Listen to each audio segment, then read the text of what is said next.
Okay. ओम अज्ञानतिमिरान्धस्य ज्ञानाञ्जनशलाकया चक्षुरुन्मिलितं येन तस्मै श्रीगुरवे नमः। श्रीचैतन्यमनोभीष्टं स्थापितं येन भूतले रूपकदा मह्यं ददाति स्वपदान्तिकं। वन्देऽहं श्रीगुरो श्रीयुतपदकमलं श्रीगुरुन् वैष्णवांश श्रीरूपं साग्रजातं सहगणं रघुनाथं नितं तं सजीवं साद्वैतं सावधूतं परिजनसहितं कृष्णचैतन्यदेवं श्रीराधा कृष्णपादान् सहगण ललिता श्रीविशाखान्वितं च। हे कृष्ण करुणा सिंधु दीनबंधु जगत्पते गोपेश गोपिका कांत श्री राधा कांत नमस्तुते। तप्त कांचन गौरांगी राधे वृंदावनेश्वरी वृषभानुसुते देवी प्रणमामि हरिप्रिये। जय श्री कृष्ण चैतन्य प्रभु नित्यानंद श्री अद्वैत गदाधर शिवासादि गौर भक्त वृंद। बोलिए हरे कृष्ण कृष्ण कृष्ण हरे हरे, हरे राम राम राम हरे हरे। जय जय श्री चैतन्य जय नित्यानंद जय अद्वैत चंद्र जय गौर भक्त वृंद। जय जय श्री चैतन्य जय नित्यानंद जय अद्वैत चंद्र जय गौर भक्त वृंद। हरे कृष्ण कृष्ण कृष्ण हरे हरे, हरे राम राम राम हरे हरे। तो आज हम लोग श्री चैतन्य चरितामृत के आदि लीला के त्रयोदश अध्याय के श्लोक संख्या टेक्स्ट संख्या 68 से आगे पढ़ेंगे।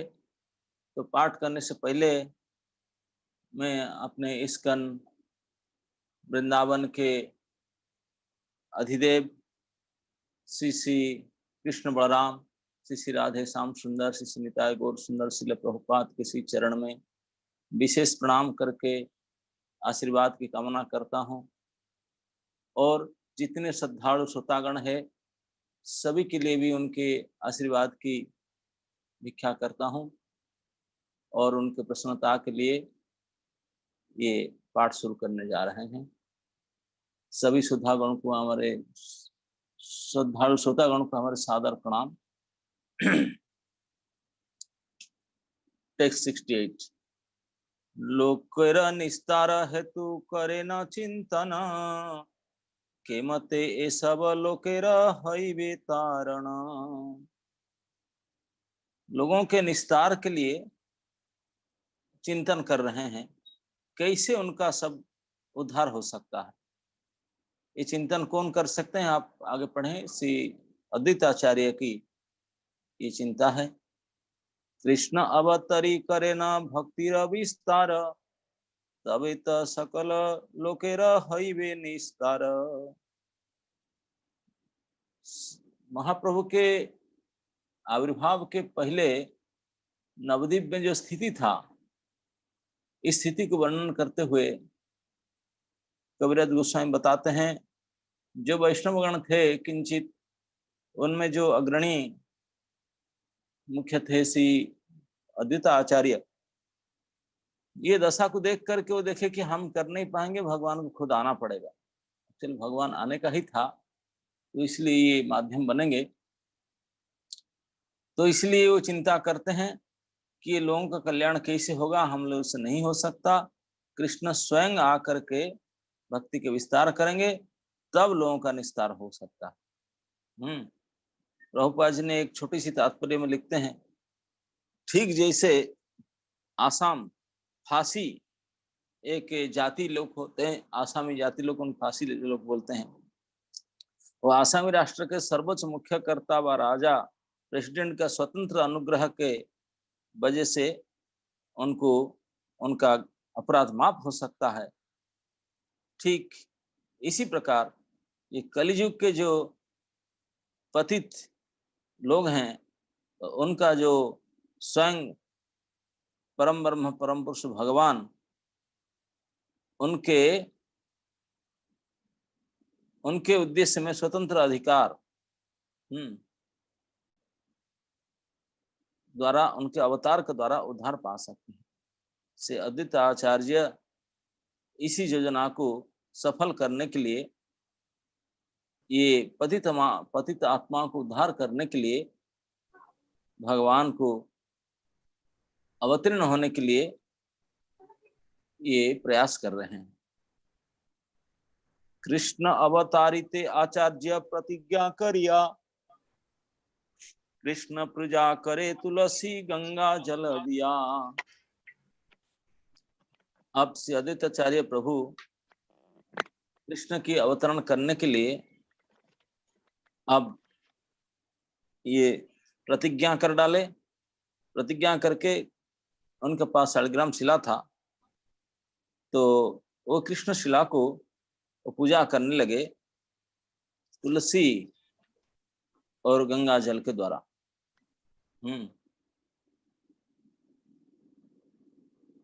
तो प्रभुपाद लिखते हैं कि परम पुरुष भगवान को पूजा करने के लिए तुलसी दल, गंगा जल, संभव हो सकते हैं तो चंदन दे सकते हैं। गीता में भगवान जैसे कहते हैं, पत्रम पुष्पम फलम तोयम यो मे भक्त्या प्रयच्छति तदहम भक्ति अपहृतम अस्नामि प्रयतात्मनः। कोई मुझे भक्ति के साथ पत्ता, फूल, फल, जल कुछ भी अर्पण करते हैं, भगवान उसको ग्रहण करते हैं। तो अद्वैत प्रभु इस नीति के अनुसार भगवान को ये अर्पण करने लगे। ऐसे चैतन्य भागवत में वर्णन आता है कि महाप्रभु अद्वैत आचार्य ने जब पूजा कर रहे थे शालिग्राम के भगवान को अवतरण करने के लिए, एक दिन उन्होंने एक शास्त्र अध्ययन करते करते शास्त्र में, पुराण में एक श्लोक उनकी नजर में आया। इस श्लोक में ये लिखा गया था, तुलसी दल मात्रेण जलस्य चुड़ुके नवा विक्रीडितं समात्मानं भक्तिभ्य भक्तवत्सलः। ये श्लोक उनको मिला। ये श्लोक का अर्थ है, पुराण में श्लोक है, श्लोक का अर्थ है तुलसी दल मात्रेण, एक तुलसी दल, एक तुलसी की पत्ता, और उसके साथ जलस्य चुलुके नवा। चुलुक कहते हैं ये हाथ के अंदर जो है ना गंडू से, ये अपने हाथ में जो तिलक आदि करने के लिए अपवित्र हाथ में पानी लेते हैं, थोड़ा सा आपने कितना पानी उसमें आएगा, छोटी सी इतने सी पानी हाथ में जितना आ सके, तो उसी को बोलते हैं चुलुक पानी। एक चुलुक पानी और एक तुलसी के दल जल से, इतने भी कोई श्रद्धा भक्ति के साथ भगवान की अर्पण करे तो उसका परिणाम भगवान क्या करते हैं ना, विक्रीडितं स्वमात्मेन, भगवान अपने आप को उनके पास भेज डालते हैं। बोलते हैं मुझे खरीद लो, मुझे ले लो, तो मुझे तुलसी पत्ता और जल, इतने एक चुलुक जल दिया, तो इसके वजह से मुझे अब ले लो। भगवान अपने आप को बेच डालते हैं उसको, विक्रीडितं स्वम आत्मानम। क्यों? क्योंकि भगवान के स्वभाव ही ऐसा है। भक्तभ्यो भक्तवत्सल, परम भक्तवत्सल भगवान इतने में इतने रिझ जाते हैं, बोलते हैं कि मुझे इतने बड़ा उपकार किया, मैं इस ऋण कैसे चुकाऊं, तो उसके बदले से आपने आप को दे डालना चाहता। ऐसे भक्त वत्सल का स्वभाव भगवान का है, इतने भक्त वत्सल है। तो इसी श्लोक को जब उन्होंने देखे तो बोले रे रे रे रे, मैं इस प्रकार उपासना, तो वो फॉर्मूला मिल गया उनको। तो तुलसी पत्र और गंगा जल, तुलसी दल गंगा जल से फिर उपासना किए। बोले तो भगवान पुराण में लिखा है, जरूर भक्त वत्सल भगवान जरूर उसके प्रभावित होंगे। तो इस प्रकार कृष्णेर आह्वान करे सघन हुंकार, हुंकारे आकृष्ट कैल ब्रजेंद्र कुमार। हुंकार मतलब उच्च स्वर से आवाज करना। तो इस प्रकार उच्च स्वर से आवाज करके भगवान को अवतीर्ण होने के लिए प्रार्थना कर रहे थे, और ऐसे तुलसी दल गंगा जल से द्वारा पूजा कर रहे थे। तो ब्रजेंद्र कुमार को पुकार रहे थे। कौन से भगवान को बुला रहे थे? साक्षात ब्रजेंद्र कृष्ण को उन्होंने प्रार्थना कर रहे थे।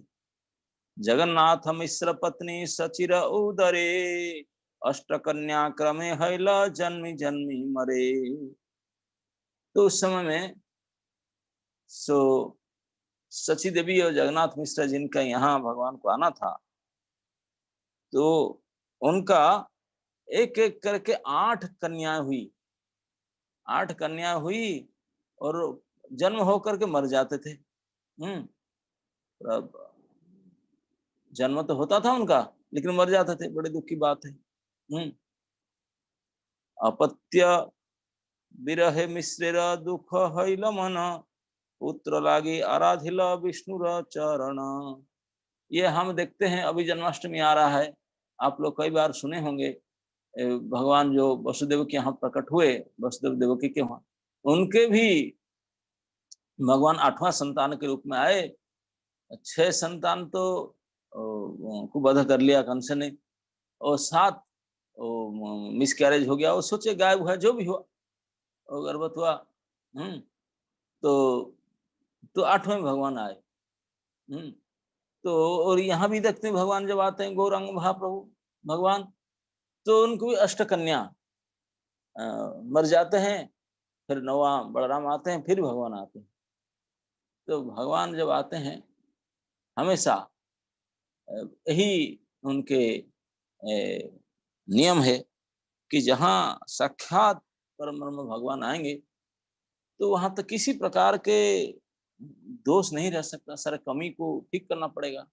जैसे कभी कभी आप देखे होंगे, भौतिक संसार में भी कोई बड़े अधिकारी का प्रोग्राम बनता है, आने का विजिट प्रोग्राम बनता है। कोई मंत्री, कोई प्रेसिडेंट, कोई ऐसे बड़े आदमी के प्रोग्राम बनता है, तो तुरंत म्यूनसिपालिटी एक्टिव हो जाएगा, पुलिस स्टेशन एक्टिव हो जाएंगे, सारे छोटे मोटे कलेक्टर डीएम से एक्टिव होकर सारे रास्ता फास्ता साफ सुथरा होगा, और सब चकाचक सब हो जाएंगे। सब पुलिस खड़े हो जाएंगे, ट्रैफिक कंट्रोल हो जाएगा, सब बढ़िया से कर डालेंगे, क्योंकि वीआईपी टूर हो रहा है। तो ये तो छोटे मोटे वीआईपी, भगवान के समान वीआईपी तो कोई हो ही नहीं सकते। मत परतरंगना अन्यत् किंचिदास्ति धनंजय है। तो भगवान से बढ़कर, भगवान के समान ही कोई नहीं, भगवान के बढ़कर कौन हो सकता है? न तो समस्ती व्यथ को कुतन्य, उनसे समान कोई नहीं, तो अधिक उनसे बढ़कर कौन हो सकता है? तो संभव ही नहीं। सर्वश्रेष्ठ अकेले ईश्वर कृष्ण, यही प्रभु परमेश्वर। वो जब स्वयं आते हैं, तो ये जितने डिपार्टमेंट है, देवता, ये शक्ति, सब एक्टिव हो जाते हैं। और जहाँ पे आएंगे, तो उनका तो कोई कमी नहीं रहना चाहिए। तो इस प्रकार भगवान बिल्कुल शुद्ध सत्व में आ सकते हैं, विशुद्ध सत्व में आएंगे। तो इसलिए जो अनर्थ हैं, तो सब होना चाहिए। भगवान मनुष्य रूप में आना चाहते हैं, नर रूप धारण करके आना चाहते हैं। तो इसलिए जिनको माँ बनाएंगे, माता पिता बनाएंगे, उनके दोष, उनके अंदर किसी प्रकार के अनर्थ कोई दोष नहीं रहना चाहिए। तो इसीलिए ये कहा गया कि जो 6 संतान उनके देवकी के कंस के द्वारा मारे गए, ये षड रिपु थे। काम, क्रोध, लोभ, मद, मात्सर्य, षड रिपु जो हैं, 6 हमारे जो दोष हैं, तो ये षड रिपु, ये 6 शत्रु, वो कैसे मर गए? भय के मारे, भय रूपी कंस उनको मार डाला। कि भगवान आ रहे हैं, अभी हमारा स्थिति क्या हो गया? डर के मारे भय स्वयं आकर उन्हें मार डाला। षड रिपु मद हुए। ओ फिर 7वां में सुप्रीम चेकिंग के लिए सब क्लियर हो गया ना, yes everything is okay. Municipality phone किया, डीएम पूछे उनको, everything is done, well done sir. एक बार सब क्लीन करके, ब्लीचिंग पाउडर डाल करके सब अपने साफ सुथरा कर दिए। तब फाइनल चेकिंग, बोले मैं आता हूँ फाइनल चेकिंग करे, तो वो वीआईपी म्युनिसिपल चेकिंग करने। तो भगवान के जो सबसे पर्सनल सर्वेंट, सबसे टॉप मोस्ट उनके अपना निजी सेवक, व्यक्तिगत सेवक श्री बलराम है। तो वो फाइनल चेकिंग के खुद आते हैं। वो आते हैं और आकर के फिर देख दाख करके ओके करते हैं, तब भगवान आते हैं। तो इसी प्रकार वहां तो देवकी तो षडरिपु गए, 7वां भगवान आए बलराम, फिर 8वें भगवान आए, लेकिन यहाँ पे सची माँ के यहाँ 8 कन्याएं गई, तो यहाँ कोई अष्टरिपु गए, यहाँ षडरिपु नहीं थे क्योंकि कलियुग था ना, यहाँ एक्स्ट्रा कुछ आ जाते। ये तो द्वापर था, इसमें 6 थे, यहाँ और 2 एक्स्ट्रा आ गए। ये अष्टरिपु गए, फिर बलराम आए विश्व रूप के रूप में, फिर भगवान आएंगे बलराम। तो इस प्रकार जन्म मृत्यु से दुख थे। अपत्य विरह मिश्र दुख हैल मन, पुत्र लागी आराधिला विष्णु चरण। और ये बालिकाएं एक एक बेटी जन्म होते मर जाते हैं, बड़े दुख होता है। ये दुख के लिए, पुत्र प्राप्ति के लिए विष्णु के आराधना कर रहे थे दोनों पति पत्नी। सची माता जगन्नाथ मिश्र भगवत आराधना कर रहे थे। तवे पुत्र जन्मिला विश्वरूप नाम, महागुणवान तेह बलदेव धाम। तब उनके प्रार्थना के प्रभाव से एक पुत्र उनका जन्म हुआ, प्रकट हुआ। उनका नाम है विश्वरूप, विश्वरूप नाम। महागुणवान तेह बलदेव धाम, महागुणवान था।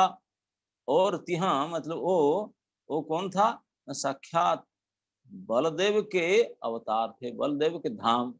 धाम मतलब अंश, बलदेव जिनके अंशी है, तो उनके जो अंश है वो उनका धाम है। मन बलदेव के पार्शियल उनके इनकारनेशन है, उनकी विलास मूर्ति है।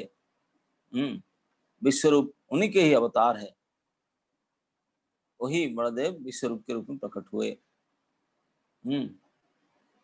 बलदेव धाम। प्रभुपाद कहते हैं विश्वरूप गौर हरि श्री चैतन्य महाप्रभु के ज्येष्ठ भ्राता हैं, ज्येष्ठ भ्राता थे। उनके विवाह व्यवस्था जब करने के लिए बातचीत हो रहा था, तो उन्होंने गृह त्याग करके सन्यास लेके चले गए। उनके सन्यास के नाम था शंकरारण्य। तो उन्होंने सोलापुर जिला के पंढरपुर के नाम के स्थान में उनका देहांत हुआ था, तिरोधान हुआ था। तो संकर्षण के अवतार के रूप में इस भौतिक सृष्टि में आए थे, और अपने लीला स्मरण करके जब उन्होंने अपने जाने के लिए विचार करे, तो अपने अंशी के साथ वो प्रवेश किए। अंशी उनके बलराम है, और बलराम चैतन्य लीला में साक्षात कौन बनकर आए थे? नित्यानंद प्रभु। तो वही कहते हैं कि श्री गौरचंद्र दय में बताया गया कि जब श्री विश्वरूप अपने शरीर रक्षा कर रहे थे पंढरपुर में, तो उन्होंने नित्यानंद के शरीर में प्रविष्ट हुए, नित्यानंद में शरीर में आ गए, वही उनके वंश थे, उनके अंश में आ गए। बलदेव प्रकाश परम व्योमे संकर्षण, त्यों विश्वर उपादान निमित्त कारण। अब बोलते हैं विश्व के कारण। हम बताते हैं कारण 2 प्रकार के, एक उपादान कारण, एक निमित्त कारण।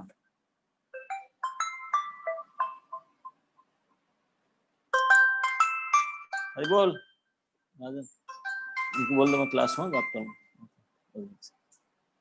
तो वही बलदेव ये संपूर्ण भौतिक ब्रह्मांड के वही उपादान कारण और निमित्त कारण है।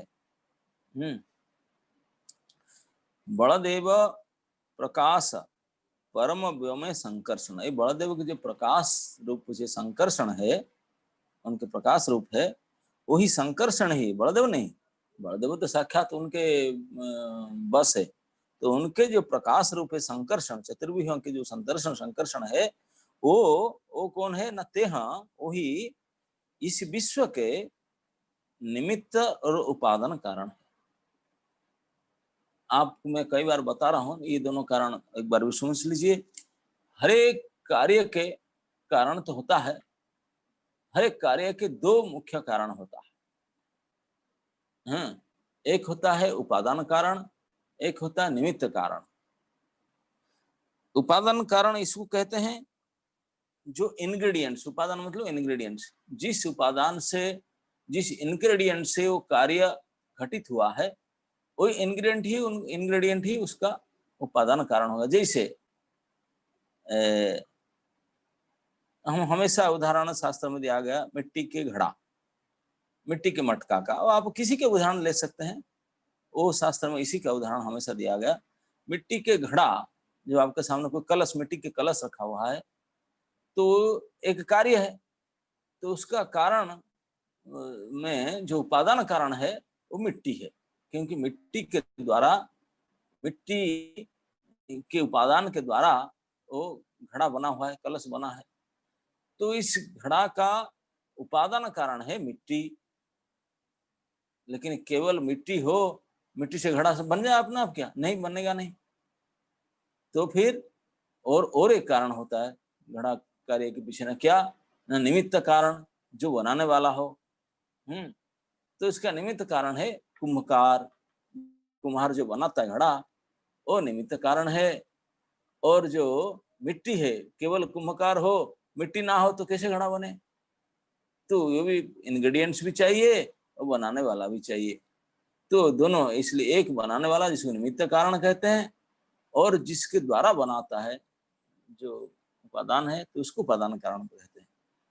तो इस प्रकार कुम्हार और मिट्टी, ये दोनों मिलकर के घड़ा बनाते हैं, इसलिए निमित्त कारण उपादान कारण दो हो गए।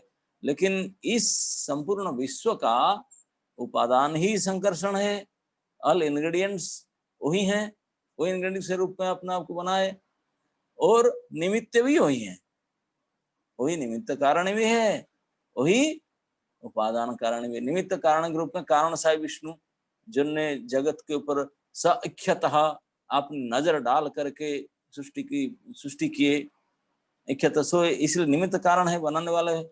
उपादान कारण कैसे ना, सारे महत्व तो वही बनाए, समस्त तत्व के रूप में अपने प्रकट किए।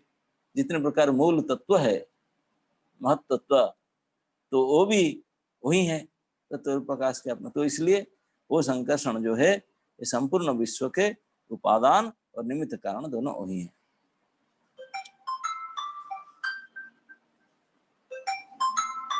हरि बोल।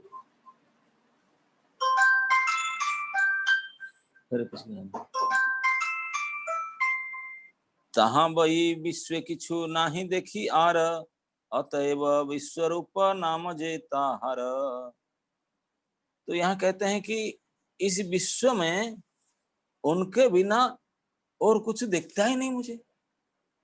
ये संपूर्ण विश्व में वही भरे हैं, पूरा विश्व में। ये श्लोक के उदाहरण देते हैं इसके आगे वाले पैर में। नैतत् चित्रं भगवती ह्यनन्ते जगदीश्वरे, ओतं प्रोतं मिदं जस्मिन् तन्व संग यथा पटः। तो जैसे कोई कपड़ा, बताते हैं, कोई कपड़ा का इंग्रेडिएंट्स क्या है? धागा, सूत्र है। तो सूत्र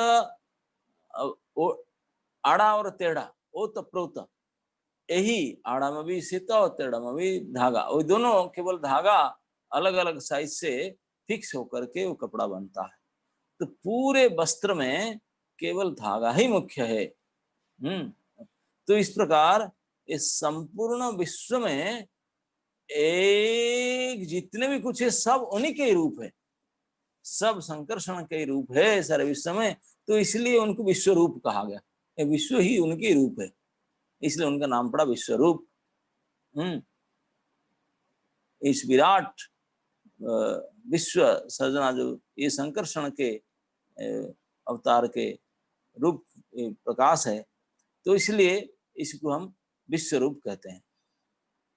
उनका नाम भी विश्व रूप है, इसलिए स्वयं विश्व रूप है। तो इसमें ये कहते हैं, जैसे एक उदाहरण देते हैं, जैसे कोई वस्त्र में आप देखेंगे कि केवल धागा ही धागा है, अड़े और तिड़ा में, और केवल उसके नाम वस्त्र होता है, लेकिन उसमें केवल धागा होता है। तो इसी प्रकार नाम विश्व है, लेकिन केवल विश्व रूप है। वही संकर्षण ही अपने आप को अलग अलग तरीका से वही प्रकट किए हैं। तो इसलिए उनका नाम विश्व रूप है। अतएव प्रभु तारे बोले बड़े भाई, कृष्ण बलराम दुई चैतन्य निताई। इसलिए आप क्लियरली ये जान लीजिए, यही शास्त्रीय प्रमाण है। ये संपूर्ण विश्व सृष्टि के मूल कारण भगवान तो बहुत ऊपर की बात है, लेकिन भगवान के जो सचिव उनके प्रथम एक्सपांशन विस्तार बलराम, वो भी नहीं कर रहे हैं। बलराम के अंश जो हैं संकर्षण, और संकर्षण ही कराते हैं। आपने एक वर्षाल में एक कारण से विष्णु और फिर तत्वादि में सब प्रकट होकर उसको कराते हैं। यही कारण है, विश्व रूप ही। तो अतएव प्रभु तारे बोले बड़े भाई, कृष्ण बलराम दुई चैतन्य निताय।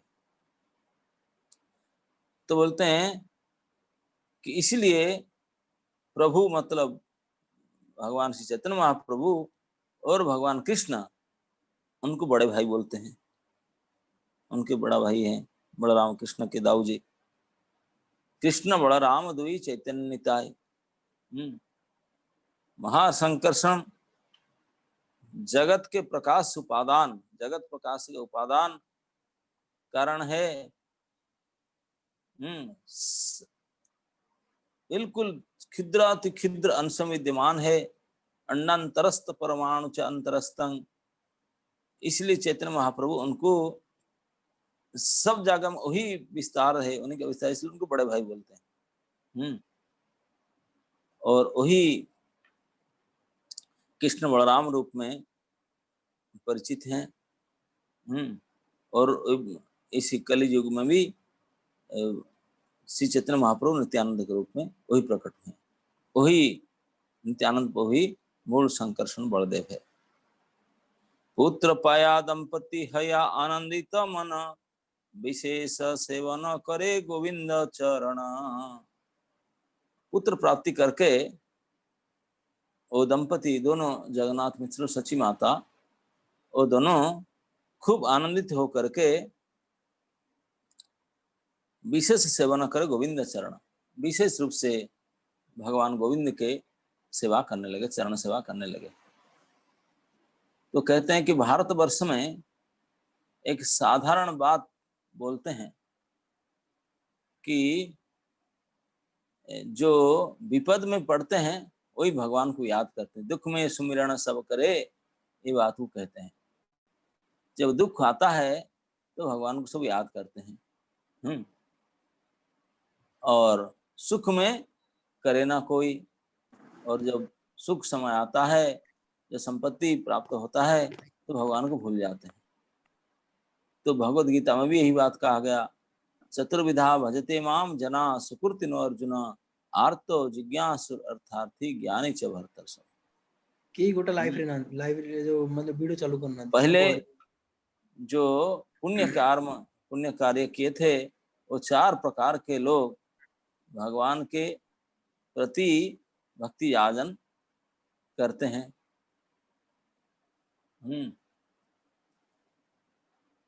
निधि, अच्छा मोटा हो गया। तो वो चतुर्विधा, 4 प्रकार के लोग भक्ति याजन करते हैं। कौन कौन है? आर्त, अर्थार्थी जो विपद में है, जो जिसको धन की आवश्यकता है, अर्थ की आवश्यकता है, और जो जिज्ञासु है, और जो ज्ञानी है। ये जगन्नाथ मिश्र और सची माता जो पति पत्नी दोनों 8 कन्या के मरने के बाद अत्यंत दुखी थे। तो इसलिए विश्व रूप को पाए तो भगवान को निश्चित आनंद होकर खूब ये करेंगे। वो तो महा आरती थे, तो इसलिए भगवान को प्रार्थना कर रहे थे। तो क्योंकि वो मानते थे कि भगवान के विशेष कृपा से ही ये इस पुत्र रत्न को प्राप्त किए। तो इसलिए गोविंद पाद पद्म के बड़े विशेष रूप से उनने सेवा परायण हुए थे। लेकिन साधारणतः देखा जाए जो ऐश्वर्य प्राप्त करते हैं लोग, धनी हो जाते हैं, फिर भगवान को भूल जाते हैं। तो इसलिए भक्त ज्यादा ऐश्वर्य आशा नहीं करते हैं। और जितने भगवान की सेवा में आवश्यकता है इतनी ही आशा करते हैं। 14 सत्त 6 सके से समागमा से जगन्नाथ सचिर देहे कृष्ण प्रवेशे। अभी 1406 साल शकाब्द जो है उसके माघ मास के अंतिम भाग में, शेष माघ मास से, माघ महीना के अंतिम में क्या हुआ ना, जगन्नाथ सचिर देहे कृष्ण प्रवेशे। अब भगवान कृष्ण ये दोनों के शरीर में प्रवेश किए। श्री चैतन्य महाप्रभु 1407 शकाब्द फाल्गुन महीना में जन्म ग्रहण किए। जन्म ग्रहण करने से पहले माघ महीना में उन्होंने माता पिता के अंदर प्रवेश आए, उनके और माता पिता के साथ रहे, फिर फाल्गुन में जन्म लिए। तो हम देखते हैं कि माता पिता के शरीर में ये 1406 माघ मास में प्रवेश किए। फिर उनके माता पिता के शरीर में पूरा 13 महीना उन्हें रुके। 13 महीना, तो माघ से माघ 12 और फिर फाल्गुन 13 महीना रुके। उस जनरली जो शिशु गर्भ में रहते हैं तो 10 महीना के डिलीवरी हो जाता है, 10 महीना रहता है, 10 मास। लेकिन यहाँ देखते हैं 13 महीना। तो ये विशेषता है भगवान के। 13 महीने के बाद प्रकट हुए। मिश्र कहे सची स्थाने देखी आनरित ज्योतिर्मय देह गेह लक्ष्मी अधिष्ठित। तो जगन्नाथ मिश्र अपने पत्नी सची माता को बोले, ये बड़ी आश्चर्य की बात मैं देख रहा हूँ कि आपके शरीर बहुत तेज दिखाई पड़ रहा है, बड़े तेजस्वी दिखाई पड़ रहा है। जैसा मुझे लगता है कि आपके हमारा घर में लक्ष्मी आ गई, कि आप साक्षात लक्ष्मी है क्या? लक्ष्मी के समान बड़े तेजस्विनी आप दिखाई पड़ती है। ये जगन्नाथ मिश्र अपने पत्नी को देख करके वो आश्चर्य प्रकट करके कहते हैं, क्योंकि देखिए भगवान परम ज्योति संपन्न है। भगवान अगर कहीं में किसी में आवेश आ जाते हैं, भगवान के प्रकाश आता है तो उनका तेज बहुत गुना बढ़ जाएगा, बहुत गुना बढ़ जाएगा। ये नेचुरल बात है। तो इसी को जगन्नाथ में से आश्चर्य होकर अपनी पत्नी को देख रहे हैं कि इतने तेजस्वी कैसे। जहां जहां सर्वलोक करे सम्मान घरे पठाइया दिया धन वस्त्र धान। जहां तहां सर्वलोक करे सम्मान। अब जगन्नाथ मिश्र और एक बात बोलते हैं, एक तो आपके रूप परम तेजस्वी, खूब चमक निकल रहा है आपके शरीर से, और दूसरा मैं जहां भी जाता हूँ, ब्राह्मण थे, कोई नौकरी वाकरी तो था नहीं, पूजा वूजा से अपना परिवार चलता था, बोलते मैं जहां जिस स्थान को भी जाता हूँ जिसका यहाँ, वहां पे लोग मुझे खूब सम्मान भी करते हैं, और मैं नहीं मांगने पर भी मुझे आपने स्वेच्छा से धन धान्य वस्त्र अर्पण करते हैं। अब बंगाल ओडिशा वहां तो धान ही मुख्य है, ग्रेन्स, तो बोलते हैं कि धन भी देते हैं, धान्य भी देते हैं और वस्त्र भी देते हैं। मैं नहीं मांगने पर भी बहुत सम्मान के साथ, नहीं लीजिए लीजिए मिश्र जी लीजिए, जबरदस्ती देते हैं। बोलते क्यों? क्योंकि भगवान जब आ जाते हैं तो ये धन सम्मान आदि है सब साइड इफेक्ट है भगवान के। जहां भगवत कृपा हो जाए तो ये सब साइड इफेक्ट ऑटोमेटिक कैसे आ जाएंगे। भगवान आने से, और लक्ष्मी कैसे नहीं रहेंगे, भगवान लक्ष्मी तो उनके सेविका है। तो कहते हैं ब्राह्मण किसी के नौकरी नहीं करता। ये ब्राह्मण की पहचान है, वो कभी भी किसी का नौकरी नहीं करता। वो शूद्र का काम है, दूसरे का काम करना वो शूद्र का काम है। और ब्राह्मण का काम है ना, हमेशा स्वाधीन जीवन यापन करता है। क्योंकि वो पूरे समाज के शिक्षादाता, गुरु और उपदेष्टा है। वो स्वयं शास्त्र अध्ययन अध्यापन करेगा और पूरे समाज के हर वर्ग के लोगों को शास्त्र के आधार पर उपदेश देगा। शिक्षादाता, उपदेष्टा, गुरु है। तो समाज के जो आदिवासी हैं उनके जीवन निर्वाह के, जो ब्राह्मण का जीवन के लिए जो जो जीवन निर्वाह के जो जो आवश्यकता है, समाज के सब वर्ग के लोग उनको दान देते हैं। इसलिए दान देने के लिए ब्राह्मण ढूंढना पड़ता है। हम सत्पात्र है ब्राह्मण, क्योंकि ब्राह्मण खुद काम दाम करेंगे नहीं, अपने लिए कुछ कमाई करेंगे नहीं। वो आपने केवल शास्त्र अध्ययन करके दूसरे परोपकार सही उपदेश देंगे। इसी कारण इसी प्रकार जीवन निर्वाह करते हैं।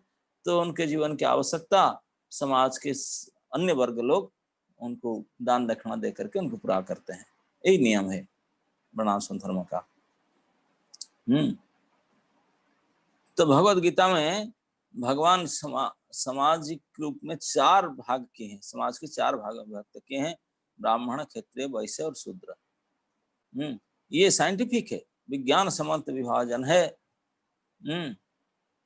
जो कोई समाज अच्छा तरह से परिचालित होना चाहता है तो इसमें ये 4 ग्रेड होना अनिवार्य है, बहुत आवश्यकता। सुचारू रूप में समाज के परिचालन के लिए 4 वर्ग होना बहुत आवश्यकता है।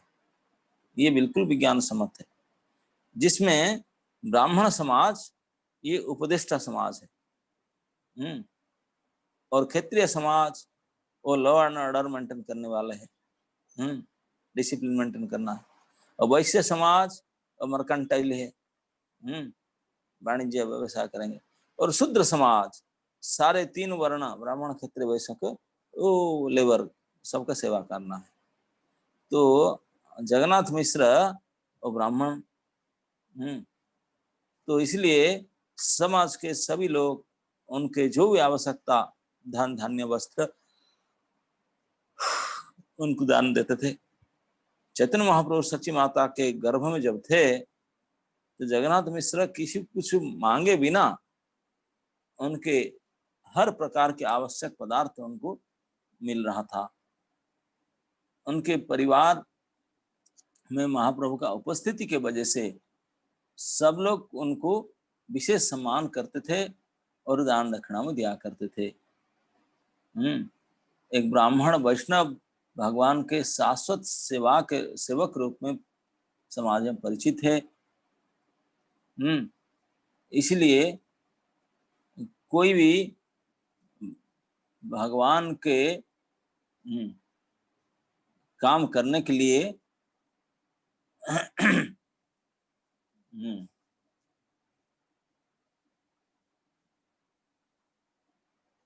तो इसलिए भगवान ने उनको हर प्रकार के सहायता देते हैं, क्योंकि भगवान की तरफ से उनके रिप्रेजेंटेटिव है। भगवान की ओर से दान लेंगे, भगवान की ओर से खाते भी, इसलिए ब्राह्मण भोजन कहा गया है कि ब्राह्मण को अगर खिलाएंगे तो भगवान ही खाते हैं। प्रभुपाद जी ने जब ये इस्कन के रजिस्ट्रेशन किए, तो उसके बाद में भारत में आए थे 70s एंड में। तो रिपोर्टर उनको पूछे बम्बे में कि स्वामी जी इतने सारे संस्था है, आध्यात्मिक संस्था है, तो आप और एक इंस्टीट्यूशन क्यों खोले, एक संस्था और खोलने का क्या आवश्यकता है? तो प्रभुपाद जी ने उनको स्ट्रेट फॉरवर्ड आंसर दिए थे। तभी बोले मैं ये एक नूतन संस्था इसलिए खोल रहा हूँ क्योंकि इसी संस्था में मैंने कुछ ब्राह्मण बनाना चाहता हूँ। किसी ब्राह्मण आई विल ट्रेन देम, मैं लोगों को लेकर के दूसरे वर्ग के, मोस्टली शूद्र तो हैं, भरे हैं, तो इन्हें शूद्र कोटि के लोगों को लेकर के उनको तालीम दूंगा, उनको ट्रेनिंग देकर ब्राह्मण बनाऊंगा। बोले क्यों?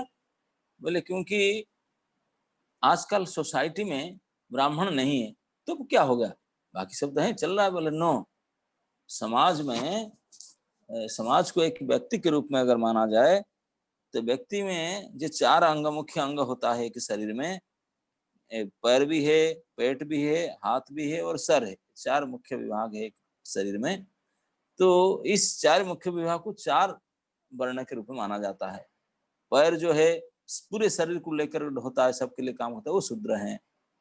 हाँ, पेट जो है मर्केंटाइल, सब भोजन करके सारे अंग को चलाता है, वो है वैश्य। और हाथ प्रोटेक्शन करता है, लॉ एंड ऑर्डर मेंटेन करता है, वो है क्षत्रिय। और सर जो है कुछ काम दाम करता है, सबसे ऊपर बैठा है चुपचाप, वो है ब्राह्मण, कुछ नहीं करेगा। तो इसलिए आजकल समाज में शूद्र तो भरे हैं, थोड़े बहुत कोई वैश्य और क्षत्रिय हैं, हेड तो है ही नहीं। तो now day society is headless society, head है ही नहीं। तो हेड जिसमें नहीं है, बाकी सारे हाथ पैर पेट है और हेड नहीं है, तो इस शरीर को जीवित शरीर माना जाएगा? आप देखिए, कोई शरीर अपना है, अपना ये 4 कंप्लीट है तब तो पूर्ण शरीर माना जाता है। अगर आपका पैर टूट भी जाए, दोनों पैर भी कट जाए, कुछ हो जाए, तो आजकल तो ऑपरेशन करके चाहे लकड़ी का चाहे प्लास्टिक का कोई पैर भी लगा देते हैं, कोई होते चल जाते हैं, मरेगा नहीं आदमी, जी जाएगा। पेट में भी अगर स्टोमाक गड़बड़ हो जाए, नया प्लास्टिक स्टोमाक भी डाल देते हैं, ऑपरेशन के ठीक ठाक कर देते हैं, वो पेट बदल देते हैं, वो भी चल जाता है। हाथ भी पैर की तरह, वो भी लकड़ी का हाथ नहीं होने से भी चलेगा, अगर लगा देंगे तब भी चलेगा। लेकिन ऐसा हो सकता है सर कुछ गड़बड़ हो गया, सर को काट करके प्लास्टिक का लकड़ी का कोई सर लगा दे या नहीं लगाए, चल जाए, बचेगा? ऐसे हो सकता? इम्पॉसिबल, ये नहीं हो सकता। तो हम देखते हैं शरीर में ये जो पार्ट जो कुछ नहीं कर रहा है, केवल वो कितने महत्वपूर्ण है, उसके बिना पूरे शरीर डेड घोषित किया जाएगा। मस्तकहीन शरीर को देखना नहीं चाहेगा धड़ को। तो वो इतने महत्वपूर्ण है, इतने गुरुत्वपूर्ण। तो इस प्रकार ये जो ब्राह्मण वर्ग हैं, समाज में हेड तुल्य हैं, इतने महत्वपूर्ण है, इतने उनका गुरुत्व है कि उनके बिना तो डेड है, सोसाइटी का जीवन ही नहीं, मृत्यु शरीर जैसा है। तो इसलिए प्रभुपाद कहते थे ये हेडलेस सोसाइटी, बिल्कुल मरा हुआ समाज है, इसमें जान ही नहीं है, क्योंकि सर ही नहीं है। तो इसलिए मैं कुछ सर फिट करना चाहता हूँ, समाज को पहले जिंदा कराना चाहता हूँ। तो सर कौन है ना? ब्राह्मण वर्ग समाज के मस्तक श्रेणी के हैं। तो इसलिए मैं ये सर बनाऊंगा, ट्रेनिंग दे करके कुछ ब्राह्मण क्रिएट करूंगा, तो कि समाज में हेड रहे, तो समाज जीवित रहे, तो कुछ एक्टिव काम करे। तो इट इज सो इम्पोर्टेंट, उतने महत्वपूर्ण है ब्राह्मण वर्ग होना। लेकिन आजकल तो जो ब्राह्मण भी हैं, वो जबरदस्ती अपने सर्टिफिकेट चेंज करके शूद्र बनना चाहता है, क्योंकि अब नौकरी मिल जाएगा, एडमिशन मिल जाएगा, कोई बड़ा कुछ भी कोटा सिस्टम हो गया, तो जबरदस्ती शूद्र बनना चाहते, ब्राह्मण बनना कोई चाहते ही नहीं। ये समस्या है। कोई संस्कृत पढ़ना नहीं चाहते हैं, शास्त्र पढ़ना नहीं चाहते हैं, और इस प्रकार काम नहीं कि सब शूद्र बनने के लिए हाई कंपटीशन चल रहा है। ये दशा आके पहुंचा। तो आगे कहते हैं, सची कहे मुई देखो आकाश ऊपरे, दिव्य मूर्ति लोक सब जे न स्तुति करे। अभी देखिए भगवान की प्रकट होने वाला है, तो इसी स्थिति वर्णन करते हैं। अभी जगन्नाथ मिश्र सची देवी के क्या अवस्था, आप देखिए जगन्नाथ मिश्र को बताए, सची देवी तो ऐसे ही तेजस्विनी थी। जगन्नाथ मिश्र को जहां जाते थे उनको घोर सम्मान दान दक्षिणा सब मिलता था।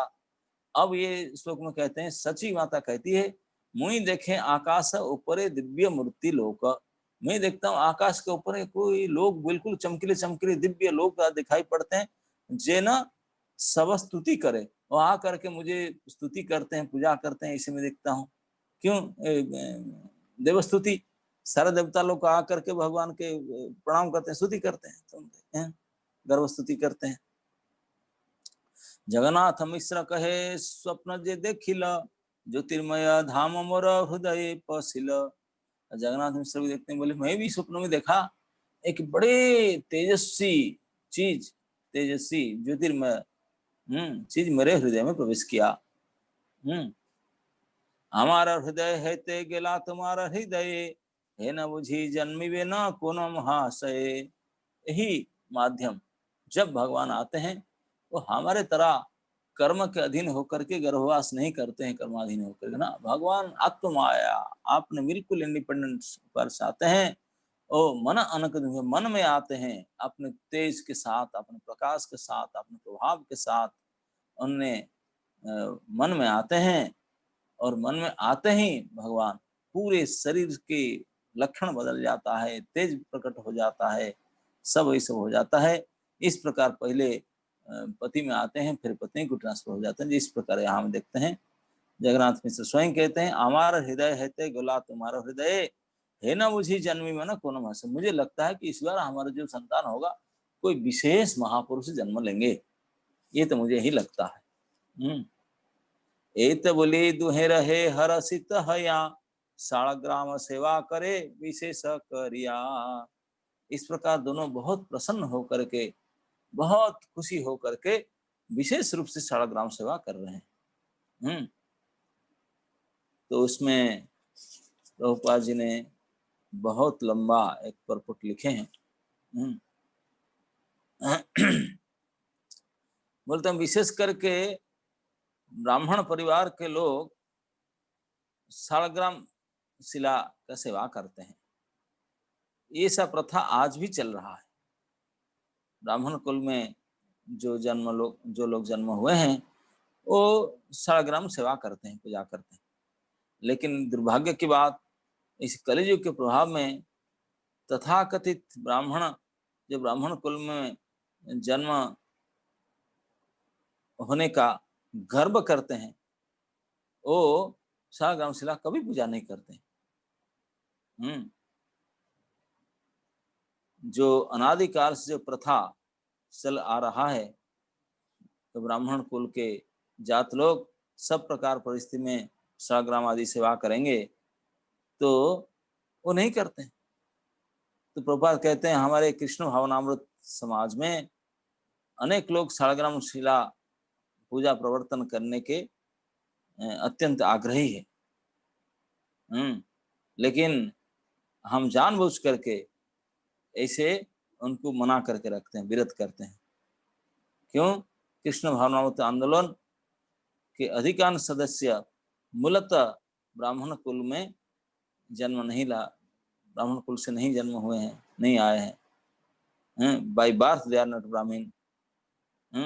बाद में जब आप वो देखेंगे कि वो वास्तव में ब्राह्मण जैसे गुण प्राप्त किए हैं, ब्राह्मण दीक्षा प्राप्त करेंगे, तो फिर उनके निष्ठा के साथ सेवा का भाव है, तो फिर सेवा अधिकार उनको देंगे, वो फिर शिला परिवर्तन सालग्राम सेवा पूजा कर सकते हैं। वर्तमान युग में सालग्राम शिला का पूजन भगवान के पवित्र नाम कीर्तन के जैसा गुरुत्वपूर्ण नहीं है, क्योंकि कली काले नाम रूपे कृष्ण अवतार। तो इसलिए ये अलग युग में सालग्राम शिला सब करते थे।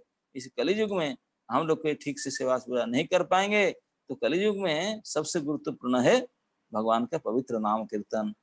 जो नाम कीर्तन के जैसा गुरुत्वपूर्ण सालग्राम शिला का पूजन नहीं है, इसी बोलते हैं। यही शास्त्र के उपदेश है।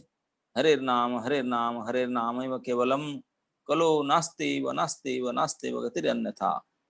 जीव गोस्वामी के ऐसे मत है, कोई अपराध से बच करके इस पवित्र नाम जप जो करते हैं वो संपूर्ण रूप से परिपूर्णता प्राप्त करेंगे, उनका किसी प्रकार कमी नहीं रहेगा।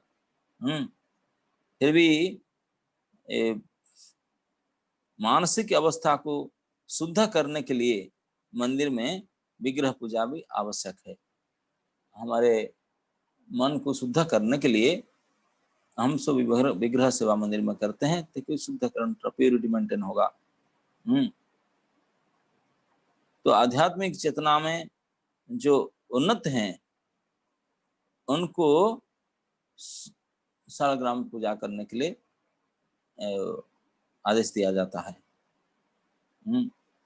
तो जगन्नाथ मिश्र के हृदय से सची माता के हृदय को जब महाप्रभु के स्थानांतर के विषय में भक्ति सिद्धांत सरस्वती प्रभुपाद ऐसे बोलते हैं कि जो जगन्नाथ मिश्र और सची माता ये नित्य सिद्ध चीर पवित्र पार्षद हैं।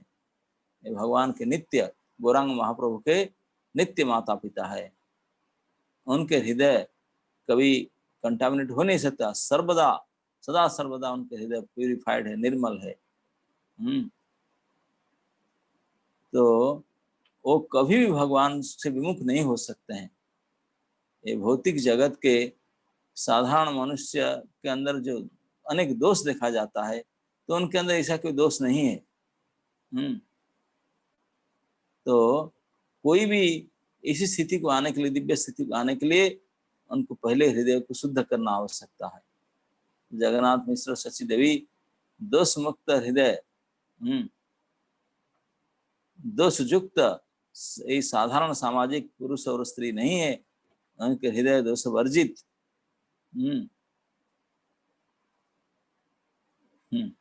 तो ही वसुदेव स्थिति है, विशुद्ध सत्य स्थिति, यही समझना चाहिए।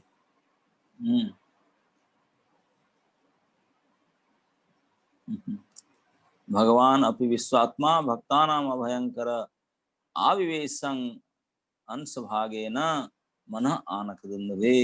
भागवत में ही बताया गया कैसे अपने अंश के साथ अन्य भगवान अनक दुंदभी वसुदेव जी के मन में पहले भगवान आते हैं। ठीक भगवान का हमेशा आने का ही उनके सिस्टम है, मन में आते हैं। ये कोई साधारण तो है नहीं। अभी आप लोग के समय हो रहा है, तो किसका कोई प्रश्न है, कोई कमेंट है तो आप चर्चा कर सकते हैं। आप लोग का ज़्यादा समय देना चाहते हैं। धन्यवाद महाराज। तो अभी हम लोग बाकी भक्तों से अगर कुछ प्रश्न है तो आपसे पूछ सकते हैं। तो समझ में आया? आपने बुझलेन भालो करी? हाँ बुझे, सबाई बुझे, हिंदी में सबाई बुझे, हर कोई हिंदी समझ पाता है महाराज, बंगाली लोग भी। तो काफी जो हिंदी बांग्ला नहीं जानते, हिंदी केवल जानते, वो भी काफी लोग ज्वाइन करे हैं।